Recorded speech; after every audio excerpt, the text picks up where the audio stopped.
Welcome back to Wake Up, Catalyzing Consciousness. We're sitting together today with Virko, who is what I would characterize as a modern-day alchemist. And I think for most people, when that word alchemist is said, it conjures images of ancient laboratories with people trying to transform lead into gold. But what's happening here is something at a very different level.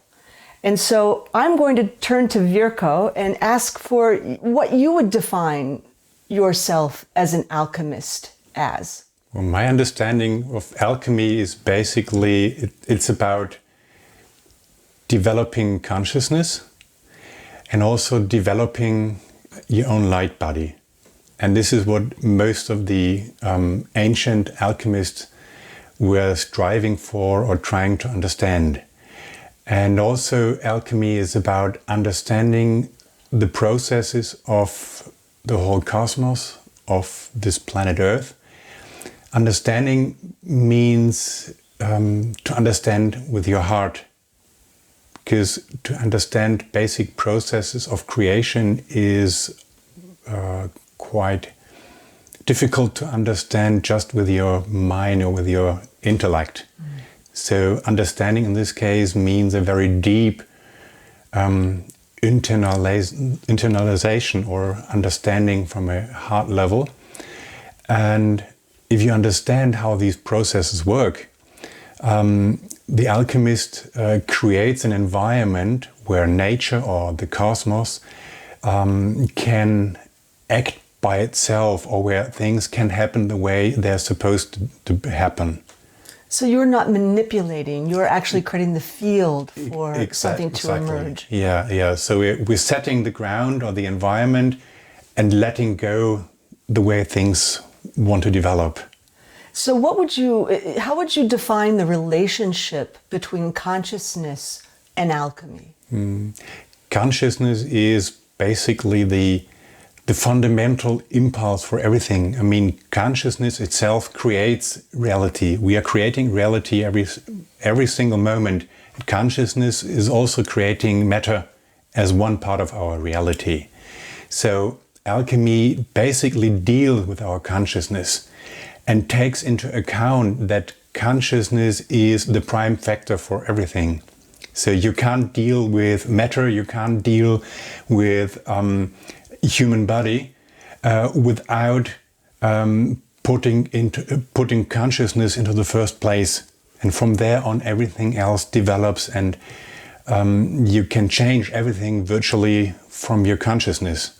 So basically alchemy starts with the consciousness, and later on, by understanding how consciousness works, also changing things that would manifest as matter in our reality. So it is possible to change matter, yes, but this is not the goal. So you're also, when you say in our reality, much of your work is actually tapping into diverse realities or giving access to this reality from different realities. Can you speak to that a little bit in your description of alchemy? Yeah, well, to my understanding and also perception, we have, first of all, we are creating realities by our thoughts and emotions, and mainly subconscious emotions and patterns we have. So this is one part of it, that we are creating it. And on the other hand, once you're getting deeper into the understanding of how reality is being created, you come to the conclusion and also the perception that there's not just one reality, meaning there's endless realities or parallel worlds, as you could call it. And so with every idea, every decision we are taking, some say we are opening up a new reality or a new parallel world. This is true as long as you stay to the idea of a linear time. But once you've left this idea and perception of time moving from past through present into future, or the other way around, however you want to describe it. So once if you've left this way of narrow percepting this idea, you come to a perception where everything which is possible and which is everything is already there. So you have an infinite amount of parallel worlds, and they're all there. And so you could call it the full potential which is manifest, but you're deciding now which one you manifest in this very moment with this precise part of divine consciousness which is in this body now. But you can also get in contact with all the other possibilities which are manifested in different realities. So what is the relationship of time to alchemy? Let me tell you first that in most indigenous cultures or shamanistic cultures, we have the belief and the just a basic part of their understanding reality is that time is something changeable, and that we don't have this linear time as we believe we do. And so also time, we think of time also in connection to cause and effect. Exactly, yeah. Happening in a linear way. Yeah, and a lot of indigenous cultures, they believe and understand it in a completely different way. So they understand that every idea, everything, every thought, and also every deed or act we do now affects the past too, and also affects parallel worlds. So these cultures, they are that they understand it this way. So this is what I would also say about the relationship between alchemy and time. So meaning that what you're doing in this very moment affects everything. It can change your past. It definitely changes your future, but it also changes parallel worlds and the other way around. So we are also affected by things happening in a parallel world. Sometimes we do even perceive this. Sometimes you can feel strong emotions and we don't know where they're coming from. Or we have the feeling that something else is affecting us, and we can't see anything around. There's no people around us, and even if we look into the newspaper, there's nothing which could explain the feelings we're having at the moment. So they seem to affect each other, and this is also quite well understood this way by quantum physicists. They can only explain certain effects by postulating we have infinite parallel worlds and they're affecting each other. So to my understanding, time is, or understanding time means to understand reality or creation of reality to a further extent. So you have some substances that actually incorporate your understanding of time into them. I gaze across the room and I see master of time and other substances. So you're potentializing, is that a word? Time. Yes, you could say in so. a very physical way. Yeah. Can you speak a bit to that and what that process is and what the potential use of that is? First I have to explain my understanding of time as something completely infinite. The endless quality of time is only bound to our understanding of a linear time, which is not part of our world, or not part of our potential to create. So we believe at present in our society that time will just move without us affecting it. always in the same speed, and we are sort of, we have to follow it. But I understand time in a different way, that we can create with time, and also that time is there in abundance, and we can create our reality or shape it actually in a different way. And also time is something very personal. So we have our personal time within our heart. And by this we can change the way we perceive reality around us. And so with these essences, some of them are meant to just to support a focus to our inner time, to our personal time. Who is Kronos in this? What is Kronos? Well, Kronos is a Greek god who is responsible for time, as the ancient Greek would say. But it's also said that Kronos actually created the physical world. Plus, some sources say that Kronos, spelled with CH, is the same than Kronos, spelled with K, who is the father of Zeus, which meaning that he was the first god to create everything else. So in the ancient Greek, would give time a significant role, which is a lot more important than matter, or comes before matter. So a foundational element. Yeah, so this makes sense, because we perceive at the moment our 3D reality plus time. And time needs to be perceived as a single dimension. Plus, you need, from a physical perspective, just an ordinary scientific perception, you need time to understand or perceive 3D space. So you always need to be another perspective. Right. So, and this goes further. So if you start understanding time itself, or perceiving time in its manifold ways of interaction with our reality, understanding time means if you understand time, you are already in the next dimension, meaning you're in a next perspective, meaning in this case being in the 5th dimension.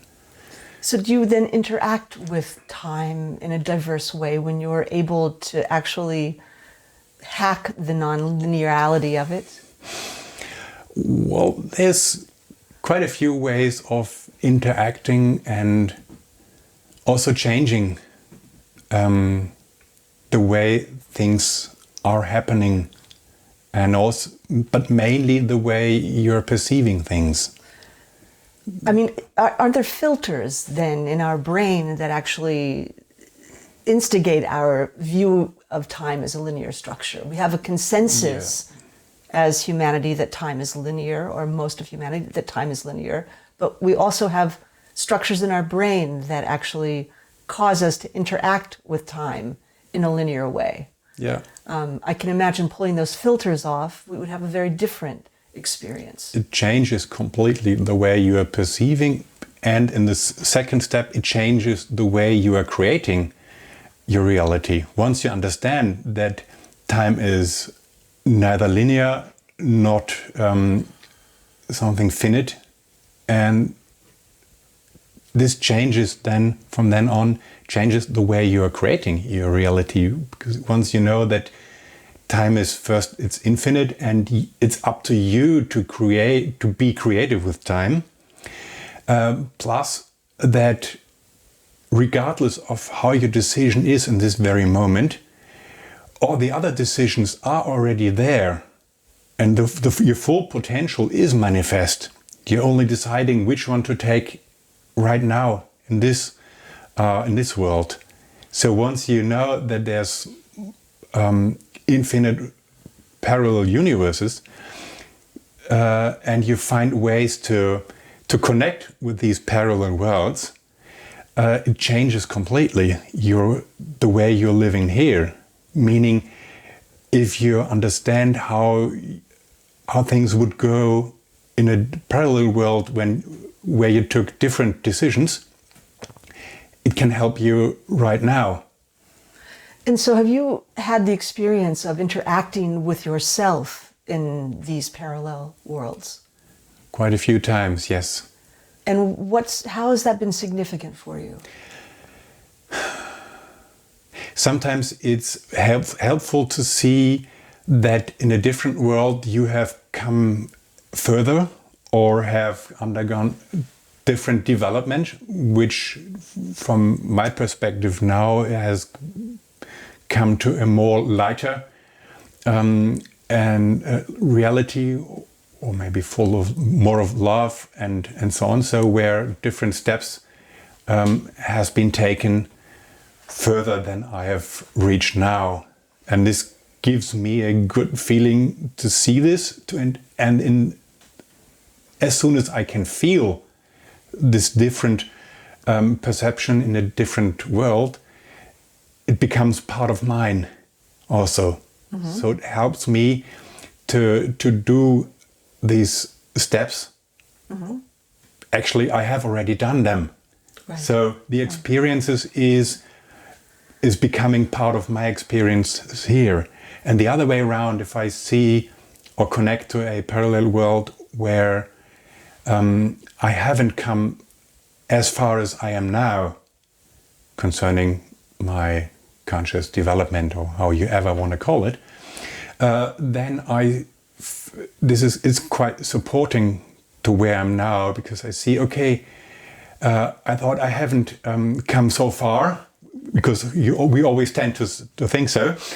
So if you realize, in a parallel world, I haven't come that far even, it feels pretty good and supporting. Uh-huh. Plus, in this very moment, I realize that I'm supporting this other me. So you're catalyzing your various selves on different realities. Yeah, this is one option that we have when we transcend this linear understanding of time. But also it mainly has something to do with responsibility. If I feel 100% responsible for this very moment, for everything which is part of my reality, this in fact changes. This changes the past also. And I've experienced a few cases where taking this very responsibility changed even written past. Can you give us an example? One example was that for a project, I'm also actually working in the field of organic building, mainly straw bale building, and for a project I needed a certain certificate, which is in this case was for static scientific proof, and this document didn't exist at that time. And I even asked people, do you know something about a document like this? But in this case, I took all the responsibility in this very moment. And I said, please, I need something to make the whole process of this project being as smooth as possible. Mm-hmm. Because the people who want to build their house trust me. And hand it over this responsibility. So I decided, okay, I take this responsibility to the highest extent I am able to do. And a few days later, all of a sudden, the certificate popped up. And then again, I was asking a few people in this area of strawberry building, did you know this? They said no. And then I would read the text written in this paper. And the part which was important for our project was written in a very unscientific way. Just telling, yeah, it works. Oh, interesting. And some other scientists had to say, this is ridiculous. How can you write this in a scientific paper? So it's kind of funny. And the way it was written, it was a proof in itself. It was quite a few years ago, but I've had similar experiences. And also a friend of mine told me a few stories he experienced by himself with the real proof of changing not just the future, changing your reality, but also changing the past. Right. Yes. Yes. Hey everyone, I'm Betsy Pool, and I'm the co-founder of Wake Up, the Association for the Advancement of Consciousness. We appreciate each of our subscribers, and if you haven't subscribed, we hope that you'll click the button down there and join us. Thanks very much, everyone. See you here